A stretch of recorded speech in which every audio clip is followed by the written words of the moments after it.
The battle to remind. This I call to mind, and therefore I have hope. The steadfast love of the Lord never ceases.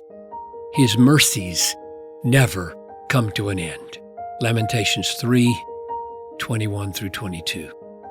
One of the great enemies of hope is forgetting God's promises. Reminding is a great ministry.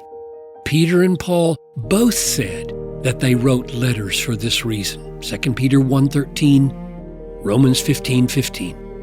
The main helper in reminding us what we need to know is the Holy Spirit, John 14:26.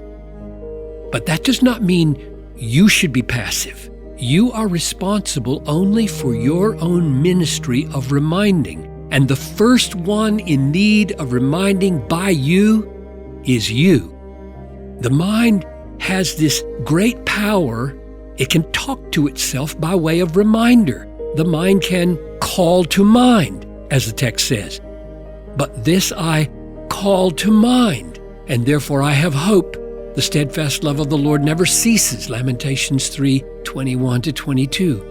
If we don't call to mind what God has said about himself and about us, we languish. Oh, how I know this from painful experience. Don't wallow in the mire of godless messages in your own head. Messages like, I can't, she won't, they never, it has never worked. The point is not that these are true or false. Your mind will always find a way to make them true unless you call to mind something greater. God is the God of the impossible. Reasoning your way out of an impossible situation is not as effective as reminding yourself that God does impossible things. Without reminding ourselves of the greatness and grace and power and wisdom of God, we sink into brutish pessimism. I was brutish and ignorant. I was like a beast toward you. Psalm 73:22.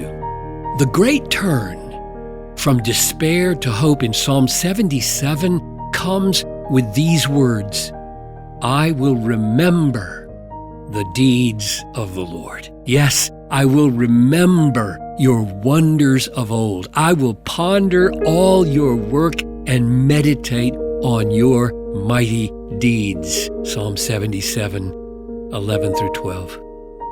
This is the great battle of my life. I assume yours too. The battle to remind myself, then others.